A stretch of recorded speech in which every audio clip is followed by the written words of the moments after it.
Fala pessoal, esfarelado hoje aqui com uma figura ilustre. Vamos conversar com o Manuel Morgado, guia de montanha e entre outras coisas, né? Aqui durante o papo vai ficar mais claro quem ele é, mas tem até já um material complementar a esse bate-papo, que é uma entrevista que ele deu ainda faz poucos dias, uma semana no máximo, lá para o pessoal do Portal Extremos, né, com o Elias, e foi muito legal o papo, abordando, entre outras coisas, os trekkings ao campo base do Everest que ele guia até mais de uma vez por ano. Então vou linkar esse material aqui depois no final, para quem tiver interessado saber mais. A gente vai falar um pouco mais aqui com o Manuel sobre ele, a carreira dele e um pouco das dicas culturais de Manuel Morgado. Boa tarde, Manuel. Boa tarde, Paulo. Boa tarde, ouvintes do Esfarelado. É um prazer estar aqui com vocês. Muito bom. Lá nesse podcast que eu acabei de citar, você foi apresentado de uma maneira bem peculiar, né? Bem abrangente, né? Manuel Morgado, médico, guia, escritor, montanhista. E além disso, ainda acrescentaria empresário. Manuel, qual desses termos você acha que melhor te define? Eu acho que guia de montanha é o centro da minha, não só da minha atividade profissional, mas das minhas paixões. Medicina foi uma coisa que foi muito importante durante um tempo da minha vida e que ainda me é muito útil, já que eu comumente estou ou sozinho ou com os meus grupos em lugares bem remotos, mas já não faz parte nem da minha maneira de ser, nem da minha atividade profissional. Escritor, eu gosto de escrever, escrevi 3 livros, é uma coisa que me dá muito prazer. Eu acho que a minha vida, como vocês vão talvez nesse bate-papo da gente, é uma vida muito colorida e que se presta a contar muita história. Então, isso é uma... Empresário, sim, eu sou dono de uma empresa, da Morgado Expedições, mas eu acho que é a menor parte disso. Eu procuro fugir da parte de escritório e a minha opção sempre foi estar na montanha, muito mais do que estar atrás de uma mesa num escritório. Legal. Então, quando eu te apresentei como guia de montanha, de certa forma, eu escolhi direito. Acertou na mosca. Legal. Manuel, você já falou bastante, né, nesse outro podcast que eu vou linkar aqui, sobre o trajeto lá ao Everest, ao qual você chegou ao cume. Você guia até o campo base, mas você já subiu lá em cima, né? Isso. Me conta um pouco aí, estendendo até um pouco, você é o segundo brasileiro que completou o chamado Projeto 7 Cumes. Como é que foi isso para você? Além do Everest ter feito os outros 6 cumes dos continentes, né, do planeta. Qual foi a sua motivação? Como é que foi a sua história dos 7 cumes? Tá, agora, na realidade, tem outros 2 que fizeram. Então, somos 4 no clubinho dos brasileiros. Mas eu fui o segundo. O 7 cumes foi interessante porque ele aconteceu por acaso, na realidade. O primeiro que eu fiz foi o Kosciuszko, na Austrália, que é uma montanha muito facinha, 2.200 metros, você faz em um dia sem grandes problemas.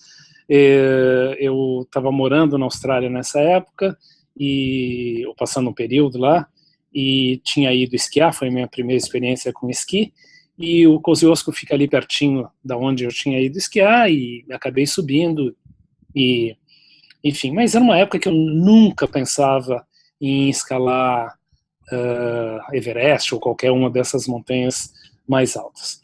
Daí, alguns anos mais tarde, já trabalhando como guia de montanha, eu acabei levando um grupo para o Kilimanjaro. E daí, a partir de então, comecei a guiar no Kilimanjaro. Hoje eu devo estar com umas 10, 12 expedições ao Kili. Na sequência, eu creio que foi o Aconcagua. E o Aconcagua, na real, ele fez parte de um projeto que foi um projeto muito bacana que eu fiz. Eu sempre busquei muito desafios pessoais. Não, nada a ver com bater recorde ou fazer uma coisa que ninguém fez, mas sempre buscando saber quais eram os meus limites enfim, e me propor a fazer coisas que eu achava que eram complicadas. E eu bolei esse trajeto, essa expedição multiesportiva que se chamou Primeira Travessia Fleury, já que foi patrocinado pelo Laboratório Fleury, primeira travessia Fleury Atlântico ao Pacífico, no qual a proposta era pedalar de São Paulo a Porto Alegre, remar a Lagoa dos Patos, num caiaque oceânico, coisa que não tinha sido feita até então, aí correr uma maratona por dia durante 20 dias até Buenos Aires, daí pedalar até Vinha del Mar, no Pacífico, cruzando os Andes, e daí escalar o Aconcagua. E foi uma coisa bacana, porque eu me preparei durante quase um ano. A travessia mesmo demorou 3 meses e foi muito legal, e culminou com fazer o Aconcagua. Ainda sem a menor pretensão de pensar em 7 cumes. A próxima montanha que veio foi o Elbrus, também buscando destinos novos para a minha empresa, para oferecer coisas novas aos meus clientes, que é a montanha mais alta da Europa, que fica na Rússia. Daí realmente foi quando apareceu a ideia de escalar o Everest. E como preparo para o Everest, eu acabei escalando o Denali, no Alasca, que é a mais alta da América do Norte. Escalei o Everest, faltava só o Vinson. E finalmente, ao me preparar para o Vinson, é que veio a história de, bom, eu já fiz 6, vamos partir para a 7ª. Mas mesmo o Vinson não era o objetivo principal daquela expedição. A ideia era fazer a travessia em esquis da costa da Antártica até o Polo Sul, uma coisa que nenhum latino-americano tinha feito, uma coisa extremamente exigente e muito cara. Para vocês terem uma ideia, a passagem de avião que te deixa na costa da Antártica e te pega no Polo Norte, no Polo Sul, custa $60 mil por pessoa. E no fim, apesar de grandes esforços, a gente acabou não conseguindo patrocínio para isso. Conseguimos um pequeno patrocínio, uma ajuda de clientes, na realidade, e que não permitia fazer a travessia até o Polo Sul, mas que permitia escalar o Vinson. E daí eu acabei indo para o Vinson e completei os 7 cumes. Então, os 7 cumes, na realidade, tomaram... a Thaís acabou de fazer os 7 cumes em 1 ano. Para mim, tomou 30 anos ou 25 anos. E nunca foi um projeto em si. O Everest, sim, o Everest foi um projeto pensado. Eu treinei 2 anos, eu fiz um programa progressivo, montanhas cada vez mais complicadas, para chegar no Everest. Os 7 cumes, eles foram acontecendo na minha vida, e eles, na realidade, eles pontuam várias fases desses últimos 25 anos da minha vida.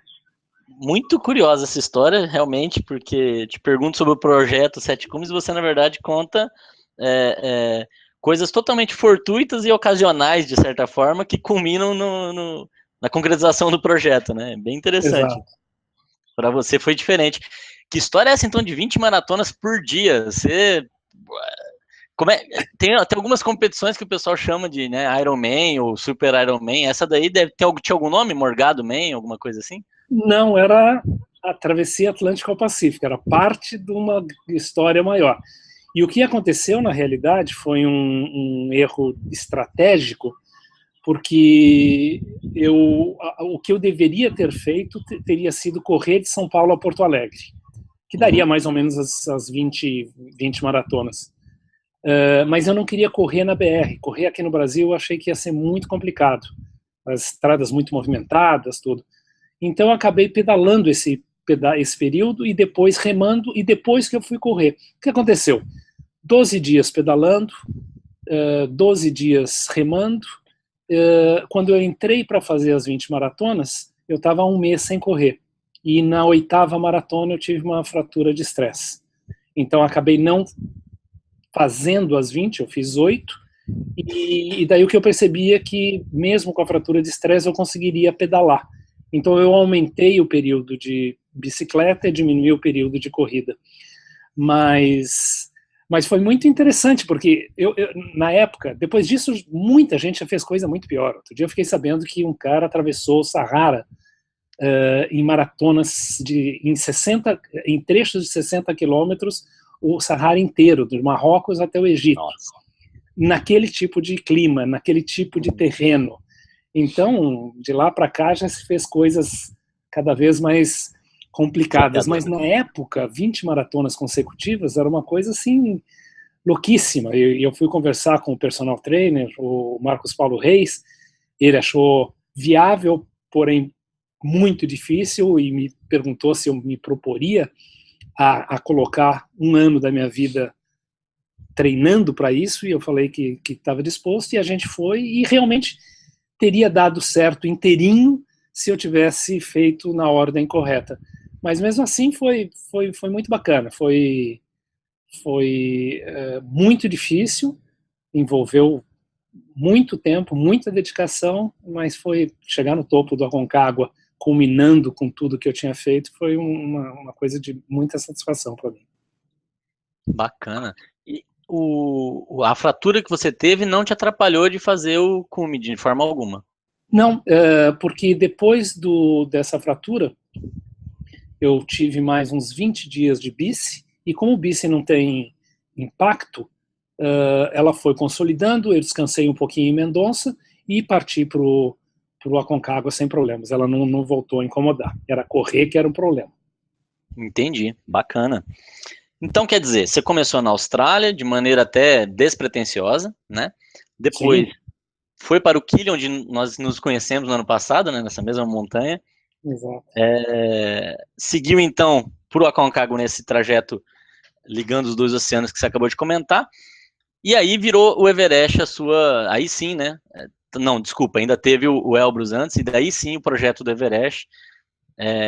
E em todo esse período, Sete Cumes não tava claro para você que era algo a ser feito. Você estava simplesmente seguindo aí uma trajetória diferente dessa e, por coincidência, cobrindo essa. Né? Exatamente, até porque o Everest é uma montanha extremamente cara, né? Uma expedição normal, o Everest custa $65 mil por pessoa. E o Vinson custa $40 mil. Então, sair do Everest e ir para o Vinson era uma coisa financeiramente muito complicada. Mas, como eu disse, a ideia nem era fazer o Vinson, a ideia era... porque quando eu desci...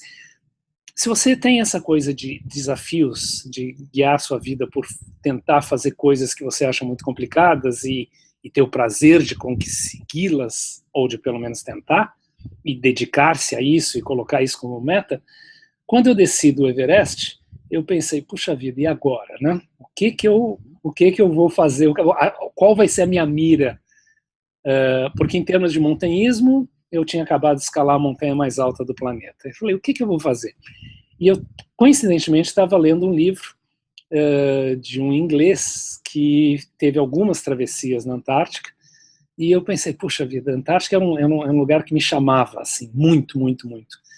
Falei, pô, então, daí eu fui estudar, fui ler, e acabei pensando, bom, isso seria um desafio muito legal de se fazer. Atravessar, são 2 meses de travessia, 20 quilômetros por dia, carregando 130 quilos no trenó, sem reabastecimento, sem ajuda externa, sem kitesurf, sem cachorro, 130 quilos no trenó, você puxando e completando 1.200 quilômetros da costa até o Polo Sul. Essa é uma coisa que deve ser legal de fazer. E daí fui atrás, só que de cara eu percebi que era caríssimo. Nós íamos em 3, o custo da expedição ia sair em $300 mil. Mas era uma coisa tão diferente que eu imediatamente acreditei que a gente ia conseguir o patrocínio. Era no mesmo ano, era 2011, que era o centenário da conquista do Polo, pelo Amundsen. E eu falei, não, a gente vai conseguir patrocínio sem problema. Mas no fim acabou não acontecendo. E daí, meio como prêmio de consolação, veio o Vinson. E que no fim foi uma expedição maravilhosa. O lugar é fantástico e, óbvio, completar os 7 cumes foi uma coisa muito bacana. Legal. É até assunto de um dos seus livros, né? Exatamente. 7 cumes, a minha vida nas montanhas. Bacana.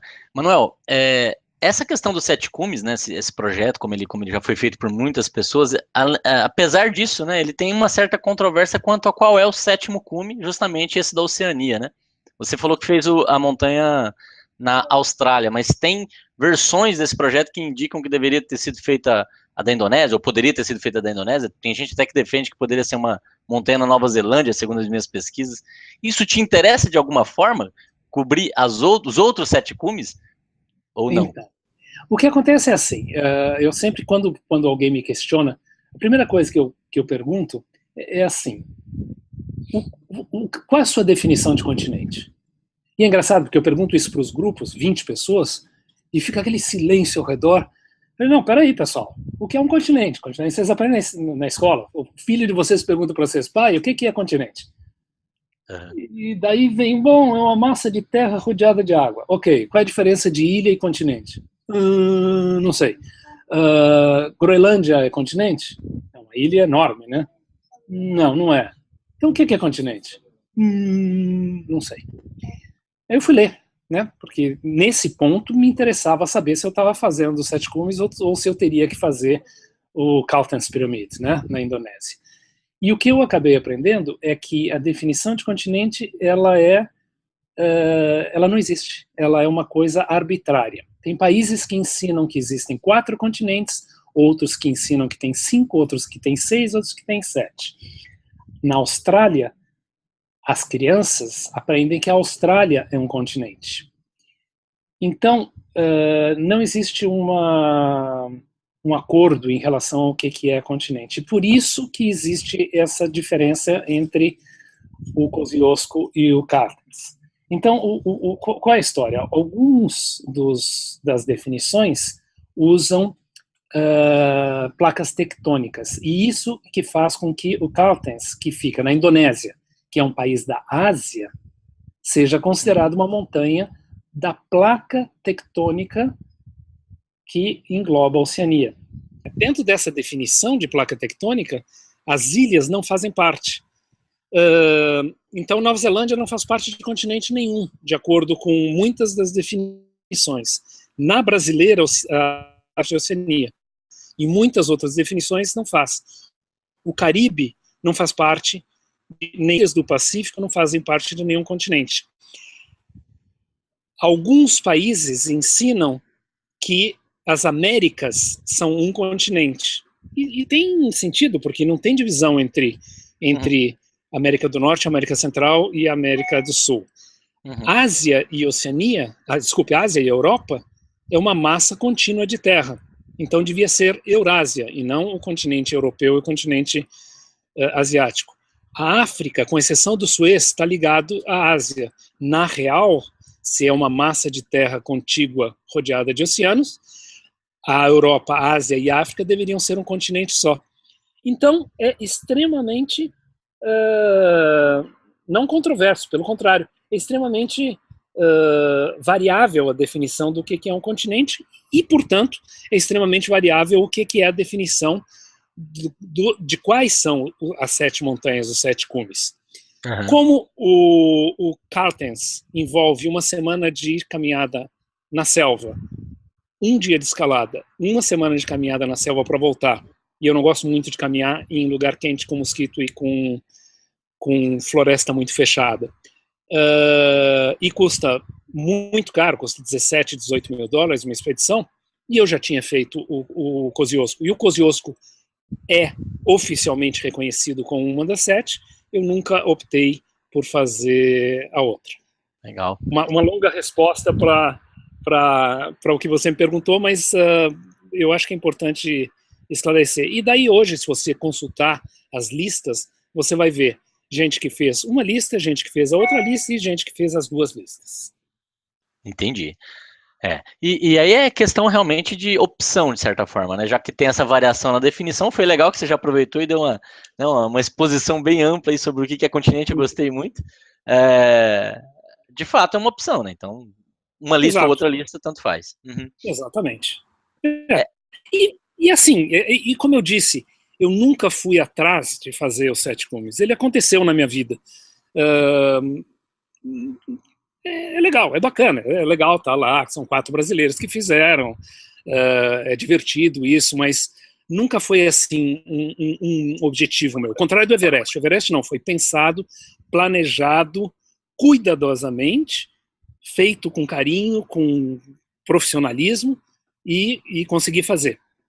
Os 7 comes não. 7 comes foi uma brincadeira, aconteceu na minha vida. Bacana. Viu, Manuel?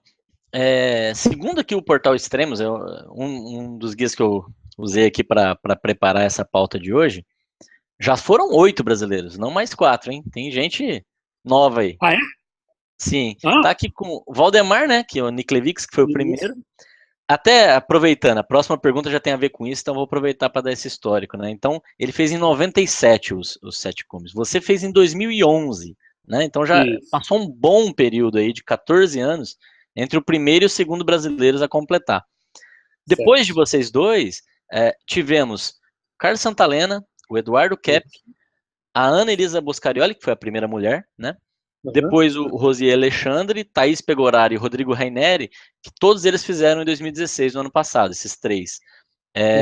E a Thaís bateu esse recorde de tempo entre os brasileiros, pouco mais de um ano, né?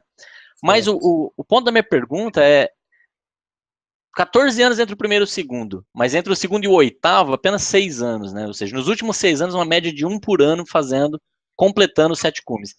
Isso reflete uma maior popularidade do montanhismo no Brasil? Você percebe que tem essa busca maior por esse tipo de desafio de atividade? Com certeza. Eu recebo, em média, 1 e-mail por semana de pessoas que querem escalar o Everest. 90% delas não têm a menor ideia do que isso envolve em termos financeiros, em termos de tempo, em termos de dedicação.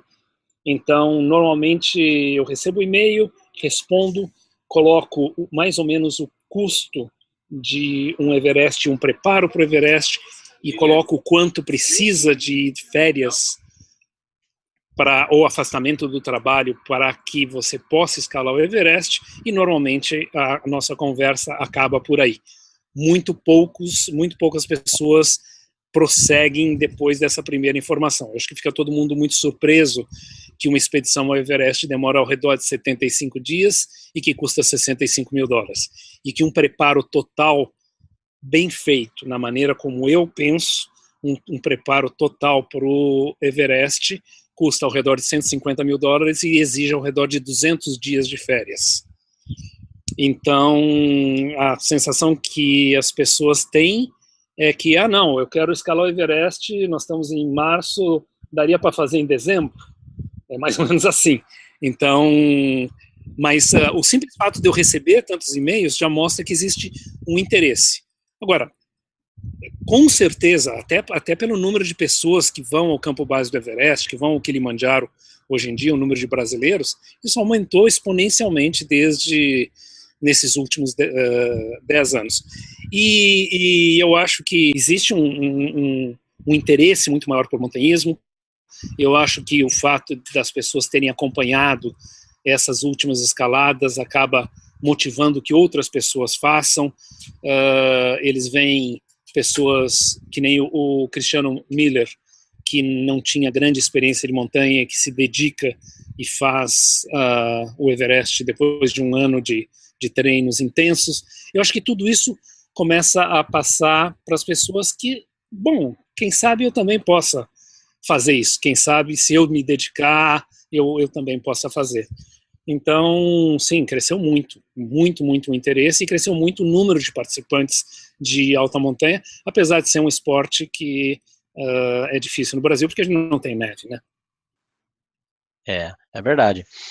Quando a gente olha para o projeto Sete Cumes e vê aí, por exemplo, você já citou algumas que você colocou o adjetivo caras nela, né? A subida ao cume do Everest é cara, a ida ao Vinson e ao Denali são expedições mais caras, o Everest ainda tem o ponto do tempo a ser dedicado para chegar ao cume, mas, apesar disso, não é um esporte que, dependendo dos seus objetivos, seja caro. Você consegue, eu, por exemplo, consegui fazer o Kilimanjaro no ano passado, esse ano a gente vai juntos de novo ao campo base do Everest, e aí também não é o esporte mais barato do mundo, né, principalmente para as montanhas fora do Brasil, mas é uma coisa muito mais gente tem feito, como você colocou, né? Já é uma coisa que tem tido muito mais. Não podemos deixar que a peixe de esporte caro, para o montanhismo, né? E aí, mesmo no Brasil e na América do Sul tem bastante coisa, no Peru, na Bolívia, na própria Argentina, muita coisa. que dá para fazer, né? E a outra coisa é assim, eu demorei 20 e tantos anos para fazer os 7 cumes, então boa parte das pessoas que me escrevem, eles estão na faixa dos 30 a 40 anos, então se a pessoa pegar e fizer um planejamento de 10 anos, por exemplo, e procurar fazer uma montanha por ano e adquirindo experiência e juntando um pouco de dinheiro para as coisas mais caras que vêm no final, se a pessoa fizer um plano, com certeza ela consegue. É verdade. Planejamento é a chave, né? Com certeza. Não só financeira, mas também a parte física e toda a preparação que envolve, é verdade. Eu já fui seu cliente, né, Manuel? Estou aqui falando disso um pouco. Eu sei que o seu trabalho ele é feito com muita seriedade, muito profissionalismo, né, muita responsabilidade. Eu acho que foi uma experiência muito boa para mim e para minha esposa, também por conta, né, de ter tido você como guia.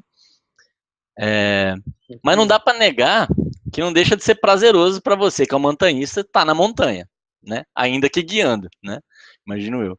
Como é que é para você essa questão do prazer com o trabalho? Você consegue diferenciar? Se eu estou trabalhando, não estou trabalhando?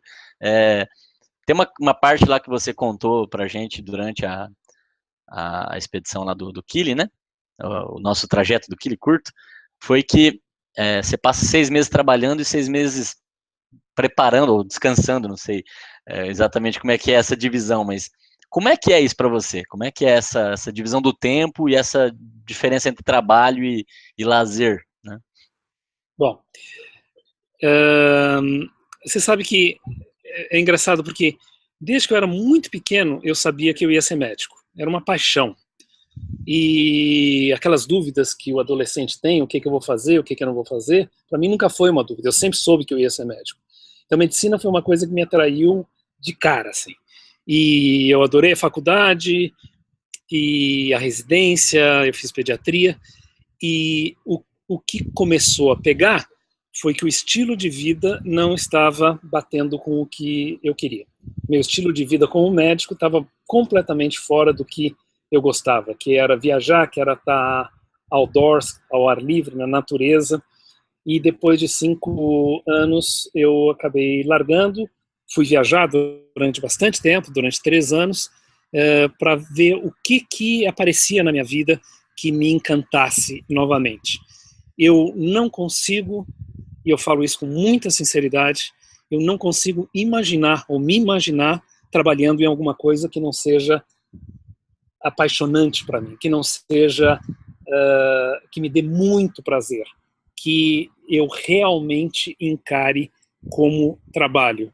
Outro dia eu fiquei bastante deprimido até em conversar com alguns amigos que estavam comentando de quanto tempo faltava para eles se aposentarem. Porque ao eles me contarem isso, eles estavam me contando, o meu trabalho é um inferno. E eu nunca consegui nem imaginar o que é você dedicar 30 anos da tua vida para uma coisa que você não gosta. Essa opção nunca foi uma coisa para mim. E eu tenho direcionado a minha vida de modo que eu consiga me manter apaixonado pelas coisas que eu faço profissionalmente. Então, eu diferencio entre os meses de trabalho e os meses de férias? Sim. Eles são diferentes em termos de atividade, em termos do que eu ganho com cada uma delas, mas as duas coisas são fantásticas para mim. Até um ano atrás, quase um ano atrás, eu vivi durante quase esses últimos 25 anos exclusivamente na montanha. Então eu estava guiando na montanha ou eu estava fazendo os meus trekkings, as minhas viagens, as minhas escaladas, seja em rocha, seja em neve. No ano passado eu resolvi comprar um barco e agora eu estou dividindo a minha vida entre guiar nas montanhas e velejar. E as duas coisas são fascinantes para mim. E eu acho que essa alternância, que eu já tinha antes, de fazer expedições minhas, que era extremamente bacana, e depois guiar, que era igualmente bacana, foi muito bom. E agora velejar e guiar também está sendo uma coisa muito legal. Então, são atividades diferentes que me dão frutos diferentes, mas que são igualmente encantadoras para mim.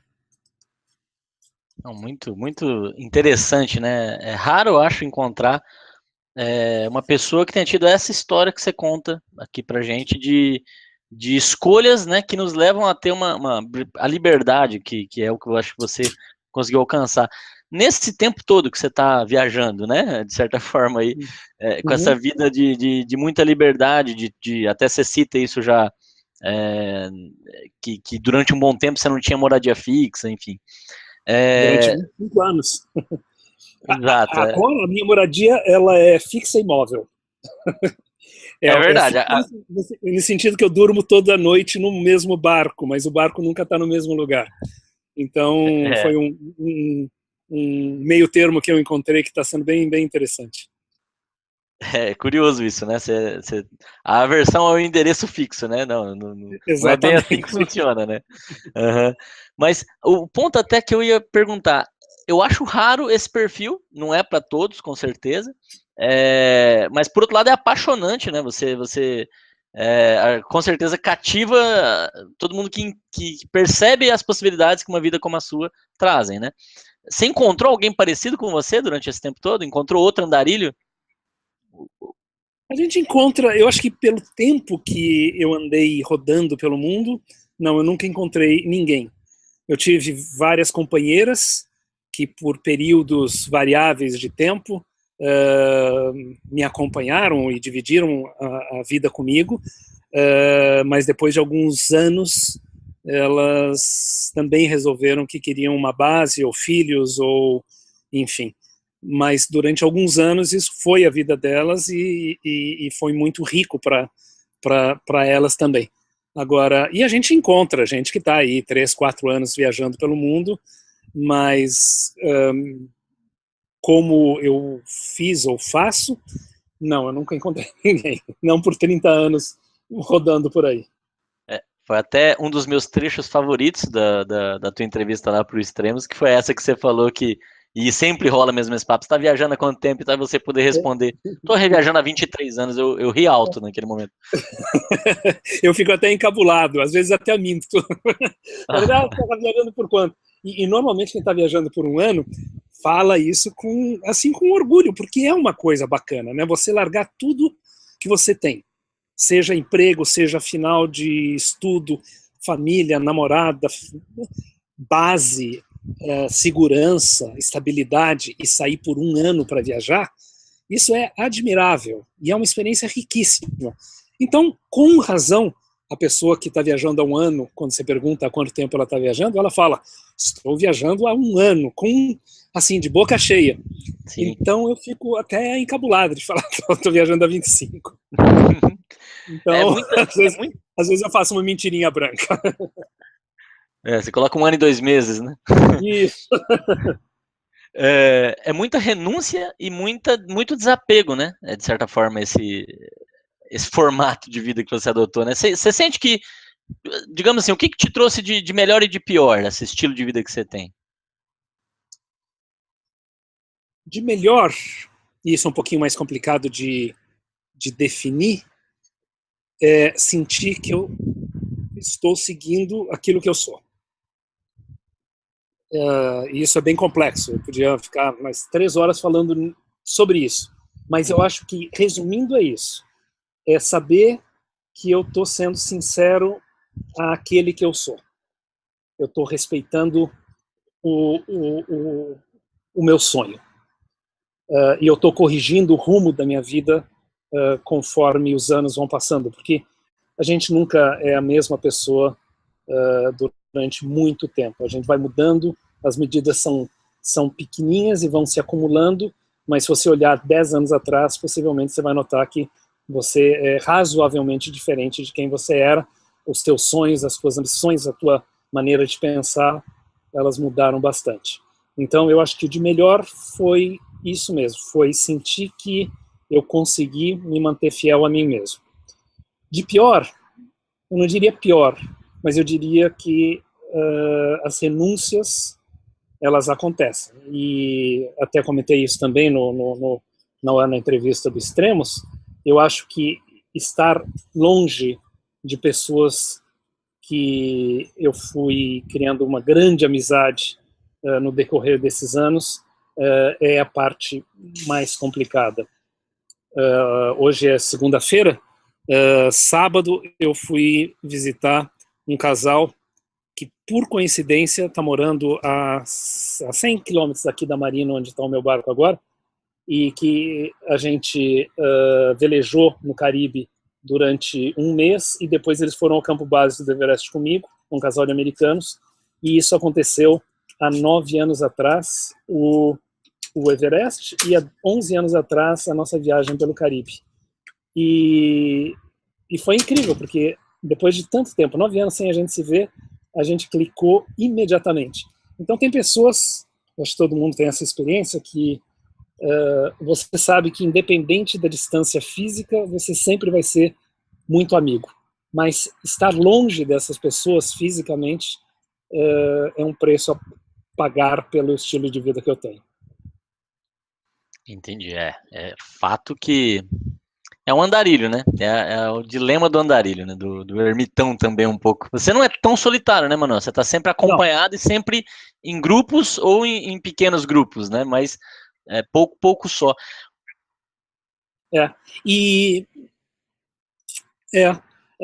O resto as pessoas também sempre me perguntam em relação a isso, ao desapego de outras coisas, desapego a uma casa. Isso é tão pouco importante para mim que eu nem chamaria de desapego. Então essas outras coisas que de um modo geral as pessoas valorizam, muitos clientes relatam que ao final das viagens, que são 15, 20 dias, eles estão prontíssimos para voltar para sua casa, para sua cama, para o seu banheiro. Isso nunca foi um problema para mim. Então eu nem sinto que isso seja um exercício de desapego para mim, porque não é um problema. Agora, desapegar-me de ter amigos por perto, isso sim é um pouquinho mais complicado. Sim. Você é, de certa forma, um antimaterialista, né? No sentido de que eu prefiro não ter, porque tem até um filme com o George Clooney, né? Em que o tema do filme é um pouco esse, né? Aquele não lembro o nome agora, mas que ele é uma pessoa encarregada de demitir outras pessoas não sei se você já viu esse filme, Nas Alturas, alguma coisa assim. Sim.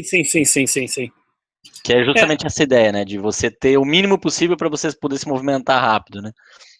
Então, e viajar, e na realidade o barco agora é um dos dilemas que eu tenho com ele, que eu estou trabalhando aos pouquinhos dentro da minha cabeça, porque o meu lema desde muitos anos foi: quanto mais leve eu viajar por esse planeta, melhor, mais fácil é.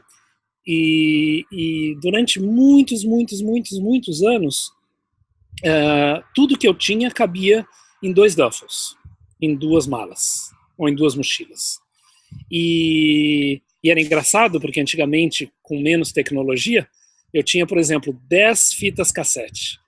E era isso que eu conseguia carregar, e já era um volume considerável. Então, se eu queria ter uma nova fita, eu tinha que abrir mão de uma, eu tinha que jogar fora uma. Se eu comprava uma camiseta, eu tinha que jogar fora uma outra camiseta. Isso, durante todas essas décadas de viagem, eles acabaram me treinando no sentido de ter muito pouco e precisar de muito pouco, né? E uma coisa que se tornou second nature para mim, se tornou normal para mim, foi conseguir admirar alguma coisa bonita sem desejá-la. Então, sei eu, uma estatueta de bronze no Nepal, quando você for agora, você vai ver que maravilha de arte que é isso. Uma figura de Buda, por exemplo, em bronze, bonita, muito bonita. Durante todo esse tempo eu conseguia falar assim: nossa, que coisa bacana, e não querer tê-la. Ter o prazer apenas de admirar, sem ter o desejo de possuir. O barco, e não ter a preocupação que as coisas trazem, né? Quanto mais coisa você tem, mais preocupação você tem. Se você tem uma casa, você precisa manter essa casa e se preocupar com ela. Se você tem uma casa de campo, já são 2 casas. Daí você tem um carro, daí você tem a moto, aí você tem mais não sei o quê. São mais e mais e mais e mais preocupações. Quanto menos você tem, menos preocupações você tem na vida. Eu tinha muito pouco nesse sentido. Eu costumava dizer que eu não tinha chave nenhuma. Agora eu tenho o barco. O barco é uma coisa que é um investimento caro, é grande, ele dá trabalho e ele preocupa. Ele está me dando muito prazer, mas ele está trazendo uma coisa que durante muitos anos eu não tive que lidar. É interessante isso, né? É verdade. Agora você tem até aonde colocar a estatueta de bronze que veio do Nepal, mas aí a questão é, você quer? Vale a pena? Faz sentido, né? Exato. E volta na questão que você trouxe antes, quando eu te perguntei do melhor e pior, que é essa questão de você estar alinhado com quem você é, né? E talvez o barco até vai te provocar alguns desafios novos, né? Em termos de descobrir quem você é, né? Com essas Sim. novas possibilidades, né? E desafios também, né? Até aproveitando essa resposta para abordar um outro assunto que é como descobrir quem você é, no seu caso, tem a ver com o budismo, né? Assim, aproveitando para falar um pouco dessa parte mais espiritual e você também se descobriu budista em algum momento da sua vida, né? Isso te ajudou nesse autoconhecimento? Com certeza, com certeza. O budismo, bom, eu não sou uma pessoa religiosa e para mim, vindo de uma tradição católica que me deixou alguns traumas, falar em espiritualidade sempre foi uma coisa que eu tinha uma grande rejeição. E ao chegar na Ásia a primeira vez, eu comecei a conviver com povos budistas e com monges, e eu notei uma coisa neles, uma leveza, um bom humor, uma maneira de ver a vida que me encantou. E eu fui atrás disso. Vamos ver o que é isso, por quê? Como é que essas pessoas são assim? E fui fazer um curso de budismo, e isso levou a outro, e a outro, e a outro, e a outro. E a parte religiosa nunca me pegou, mas o budismo, ele pode ser encarado perfeitamente bem como uma filosofia e uma psicologia. E ele te dá ferramentas para lidar com as suas emoções. Eu acho que, para mim, isso é a parte mais importante do budismo, que me é mais útil. E tem me ajudado no decorrer da minha vida a fazer as escolhas que eu acho que são corretas, né? Muito bom. Manuel, eu falei agora há pouco que uma das minhas partes prediletas lá da entrevista era a questão de estar viajando há 23 anos, né? A parte predileta, sem dúvida, foi quando você falou que tua subida ao cume do Everest aconteceu depois de 49 expedições ao campo base. E aquilo realmente para mim foi bonito, né? Sensível, porque é aquele caso de uma pessoa, querendo ilustrar aqui o que você estava falando de uma forma muito pobre, né? Que é assim, é a história de uma paixão que ela era, você estava próximo, você estava apaixonado, mas você só concretizou esse amor platônico de certa forma, mas só depois de muitos anos é que você teve coragem de tentar uma abordagem e de colher seu beijo, né? Então, exatamente. Foi muito bonito de ver, foi assim que eu ouvi, né, aquela história, aquilo para mim foi realmente o ponto alto. Hoje, você indo de novo lá, como é que é rever essa paixão ali de volta, né? E você sente saudade daquele beijo? Paulo, eu sinto saudade e muitas vezes eu sinto uma incredulidade de que eu tenha feito. É engraçado. Você olha a montanha, você vai ver isso agora quando você for, você olha a montanha, você olha a cascata de gelo, e você fala, não, isso é inviável. É uma coisa... Você está a 5.600 metros de altura, que é quase o dobro da maior montanha do Brasil, e isso é o campo base.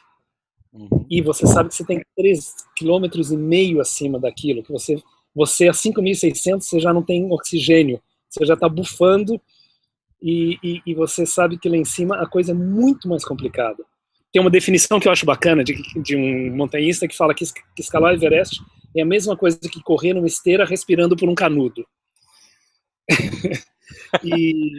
Então, às vezes, eu me pego pensando assim, nossa, será que realmente eu fui lá? Mas eu sinto saudade, a expedição foi tão especial, eu estava com um grupo de amigos tão bacana, e isso é tão importante quando você faz uma montanha assim, pessoas que você sabe que a sua vida depende delas, a delas depende de você, e você está estressado em muitas situações, e você tem que administrar isso, e você tem essas pessoas em quem se apoiar e dar apoio para elas. O clima foi fantástico, foi tudo muito legal na expedição, então eu tenho muita saudade. Foram alguns dos dias mais intensos da minha vida, com certeza. Mas eu não daria esse beijo de novo. Não. Coisa que eu fiz, foi tudo ótimo, é perigoso, a gente está falando aí de 5% de mortalidade, eu não vejo muito sentido em voltar ao Everest. Eu tenho alguns outros objetivos, o barco agora está me abrindo algumas portas para objetivos bem interessantes também. Dentro de algum tempo eu pretendo cruzar o Pacífico, isso significa pelo menos 25 dias no mar, sem terra, sem ninguém ao teu redor, dependendo de você mesmo, e isso é um grande e bonito desafio que eu vejo acontecendo daqui a algum tempo. Durante esse papo de hoje, eu notei que você tem um certo gosto por fazer travessia de ponta a ponta, né?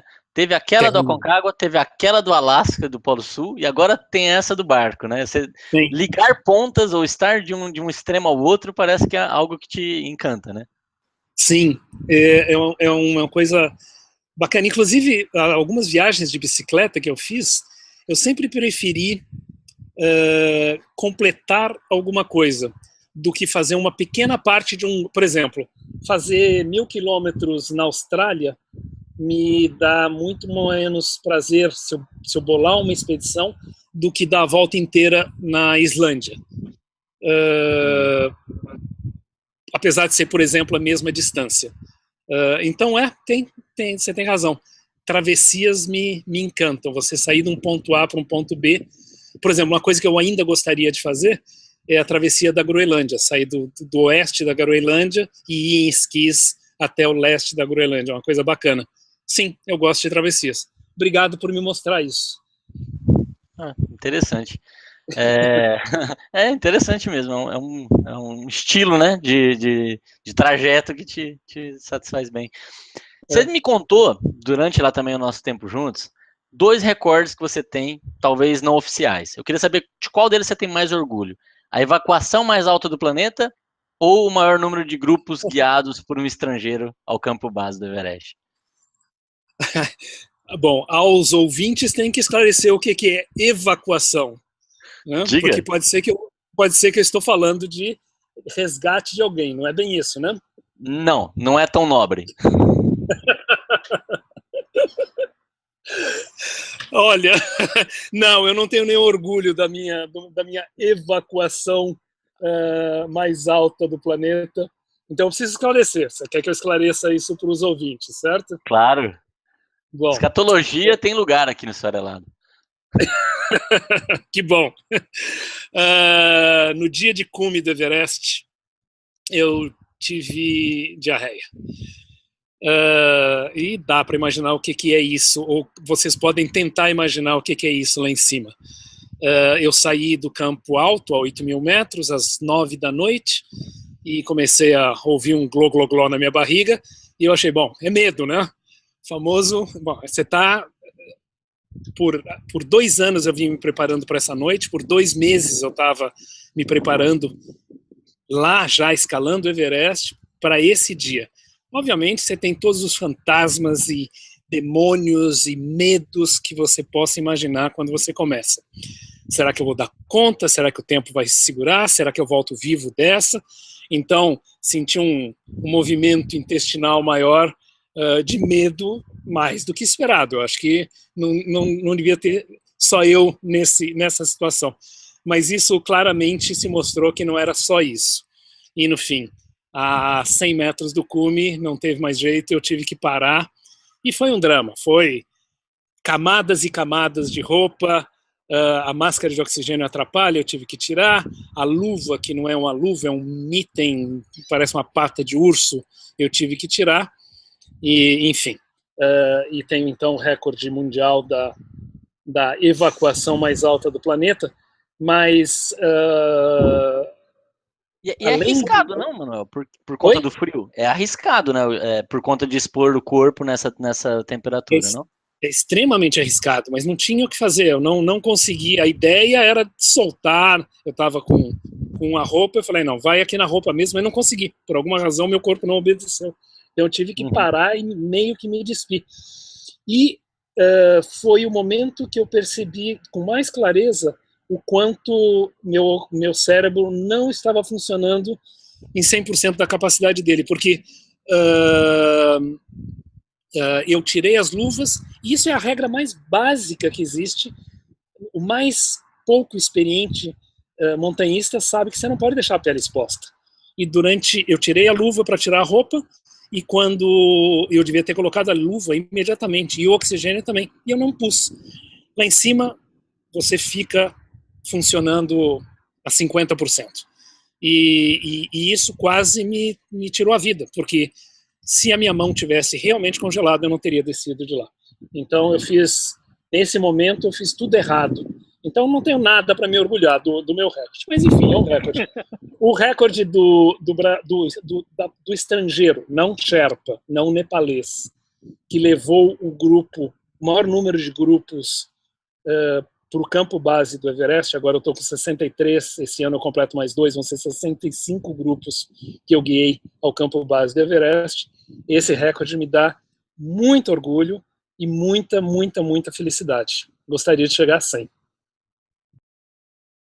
Você vai chegar, certamente. Manuel, estamos chegando no final do papo. O Esfarelado tem ali as suas sessões, né? Então a gente fez aqui bastante o que eu chamo de farelo de pensamento, né? Um bate-papo, reflexão, um pouco de forma de ver o mundo, né? Apresentar um pouco de forma de ver o mundo. Mas tem também os nossos farelos literários, cinematográficos, musicais. Então eu queria deixar um espaço aí para você comentar um pouco das suas dicas, o que você anda lendo, o que você anda vendo no cinema, ou na TV, ou no Netflix, não sei como é que você anda vendo, qual é o suporte que você anda usando para ver as obras cinematográficas. Eu vi que você já recomendou 2 livros, né, recentes aí, Tocando Vazio, Em Busca da Alma do Meu Pai. Eu quero dica nova. Dica nova. Bom, saindo de montanha, bom, eu tenho que recomendar os meus livros, né? Afinal, que autor que se preze que não recomenda os seus próprios livros, né? Então eu tenho 3 livros, eu tenho um que chama Limites Verticais, Sonhos Verticais, tem um que chama Manaslu e tem outro que chama Sete Cumes, Uma Vida nas Montanhas. Eles não são obras literárias, eu sou muito crítico em relação ao que eu leio, e eu tenho ciência de que eu não sou um escritor, mas são relatos interessantes para quem se interessa por montanha, são relatos das minhas expedições, eu tenho tido um bom feedback dos meus leitores, e eu acho que quem gosta de montanha, eu acho que são leituras que trazem satisfação. De resto, eu tenho 2 prêmios que eu gosto muito, prêmios literários, e eu costumo ler bastante os vencedores de vários anos disso. Um deles é o Pulitzer, de ficção. Tem um livro que eu li recentemente, que é do Pulitzer, parece que ainda não tem em português, não tem no Brasil, que chama The Master Orphan's Son, que é um livro sobre a Coreia do Norte. E é chocante a realidade que ele conta, apesar de ser uma ficção, é uma ficção baseada em muita pesquisa, a realidade sobre esse país tão esquisito como a Coreia do Norte. Recomendo bastante. E o outro é o Booker Prize. Booker Prize tem livros fantásticos, desde A Vida de Pi, que mais? Tem um que chama Pequena Abelha, The Little Bee, um livro bem interessante. Puxa vida, eu leio tanto, deixa eu pensar. Tem uma autora que chama Shriver, que tem um livro chamado O Mundo Pós-Aniversário, que é fantástico, que é sobre isso que eu acho que todo mundo já pensou na vida, esses acasos fortuitos que te mudam a vida. Você pega um ônibus e nesse ônibus você conhece uma pessoa e você acaba se casando com essa pessoa. E você podia ter pego o ônibus 10 minutos depois e tua vida seria completamente diferente. E ela explora essa ideia de uma maneira muito, muito, muito bonita. Puxa vida, eu poderia recomendar 1 milhão de livros. Tem um livro que chama como é que é? The People of the Book. É uma escritora, tem em português, é uma escritora australiana, é um livro muito bacana também. É um livro sobre uma menina cega na Segunda Guerra Mundial, Toda a Luz que Você Não Vê, se eu não me engano, chama o livro, que é belíssimo também. Ixi, tem uma infinidade. Cinema, eu posso dizer muito pouco. Dentro daquilo que eu falei das coisas que eu não tenho na minha vida, que é uma pena, cinema é uma delas. Os países que eu rodo, de um modo geral, não me oferecem muito essa opção. Então, e cinema costumava ser uma coisa muito importante na minha vida quando eu morava em São Paulo. Então, eu não tenho Netflix porque minhas conexões de internet são muito fracas. Nepal, Tanzânia, Mongólia. Então eu acabo vendo muito pouco cinema. É uma pena, mas é uma coisa que eu gosto muito. Mas eu tenho poucas recomendações. Eu vi agora, eu estou nos Estados Unidos, eu vi o La La Land, que eu achei bem interessante, é bem o mesmo diretor que escreveu o Whiplash, que eu gostei também. Música, eu sou super eclético, mas eu acho que é MPB e blues. MPB e blues. Alguém específico? Alguma coisa que te chamou a atenção mais recentemente? Ou mais os clássicos? Então, muito variável, assim.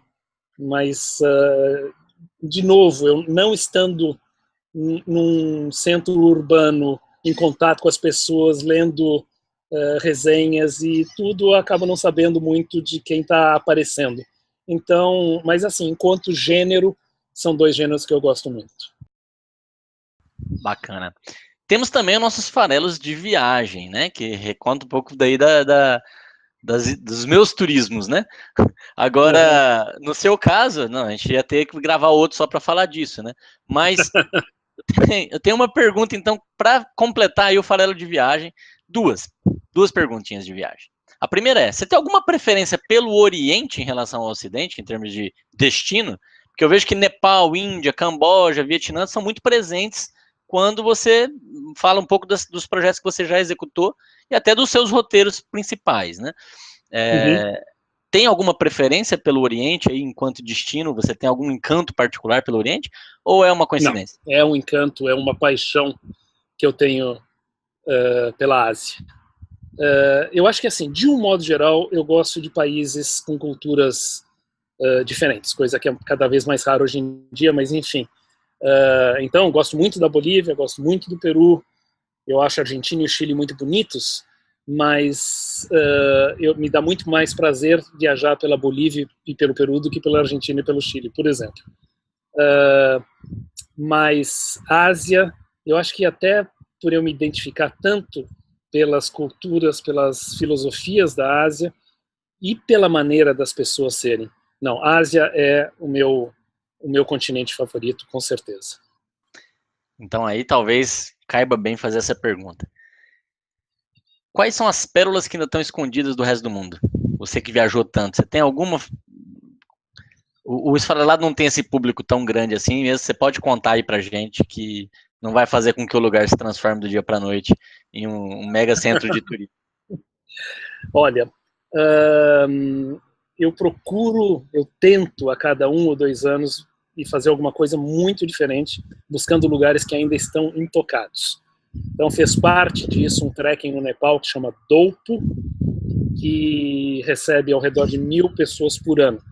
Se você pensar que o Yosemite, nos Estados Unidos, o Parque Yosemite, recebe 3,5 milhões de visitantes ao ano, um parque nacional, e o Doupo recebe 1.000, dá para imaginar o que é isso em termos de cultura preservada e de natureza preservada. Eu fiz um trekking longo numa região do Afeganistão que chama Corredor Wakhan, que é fantástico, extremamente remoto. E agora, mais recentemente, a gente fez e vem oferecendo isso como viagem, porque o que acontece é assim, eu vou para um destino diferente e me encanto por esse lugar e eu quero dividir isso com outras pessoas e acaba virando um destino da Morgado Expedições, que é um lugar na Indonésia que chama Raja Ampat, que é um lugar que tem a maior biodiversidade marinha do planeta, é um dos melhores mergulhos do planeta, ainda não descoberto, e que a gente faz uma viagem de caiaque lá, que é uma das coisas mais fantásticas que eu já vi na minha vida. Agora, ampliando um pouquinho isso, Indonésia é um país extremamente interessante. Tirando Bali, que é extremamente interessante, mas muito turístico, a gente tem outras 13 mil ilhas na Indonésia e tem muita coisa muito pouco explorada. Eu estive em Flores agora, o ano passado, que é uma ilha razoavelmente próxima de Bali, e estava visitando vilarejos completamente tradicionais, com arquitetura tradicional, com conceitos religiosos diferentes. Sulawesi, que é outra ilha da Indonésia, muito interessante, tem uma parte que chama Tanah Toraja. Então, a Indonésia, como um todo, é um destino muito bacana, é uma das pérolas ainda pouco influenciadas por turismo. Muito bom. Você já falou sobre a Morgado Expedições, mas para encerrar, né, eu acho que vale a pena aí você dar mais detalhes do que você está fazendo, de quem se interessar por viajar com você ou com a empresa. Onde que encontra mais informação? Na internet mesmo, tá. Morgado? Exatamente. A Morgado Expedições é, de propósito, uma micro empresa. Eu nunca quis que ela crescesse, eu sempre quis, porque se ela crescesse eu teria que largar a montanha, teria que deixar de guiar e ir para o escritório, eu nunca quis isso. Então a gente sempre limitou a Morgado Expedições a mais ou menos 8 a 10 viagens por ano, e que é o que a gente continua tendo nesses anos todos. Então são destinos que a gente, e eu digo a gente porque hoje somos 3 pessoas guiando, eu, o Aguinaldo Gomes e a Lisete Florenzano. São destinos que a gente gosta muito e por isso que a gente oferece. A gente não seria capaz de oferecer coisas que a gente não fosse apaixonados por elas, né? O calendário da gente, isso está muito bem explicado na internet, tem muito detalhe, na www.morgadoexpedições.com.br. O calendário da gente, ele começou agora, exatamente nesse momento, a gente tem o Luiz Simões, que, desculpe, eu esqueci de citá-lo, parte da equipe, ele está guiando uma viagem de bicicleta na Lapônia, no inverno, com essas Fat Boys, que são essas bicicletas com pneu que parece pneu de moto, menos 20 graus, na neve, uma viagem totalmente diferente. Para quem gosta de mountain bike, é uma pedida, a gente deve repetir o ano que vem, nessa mesma época.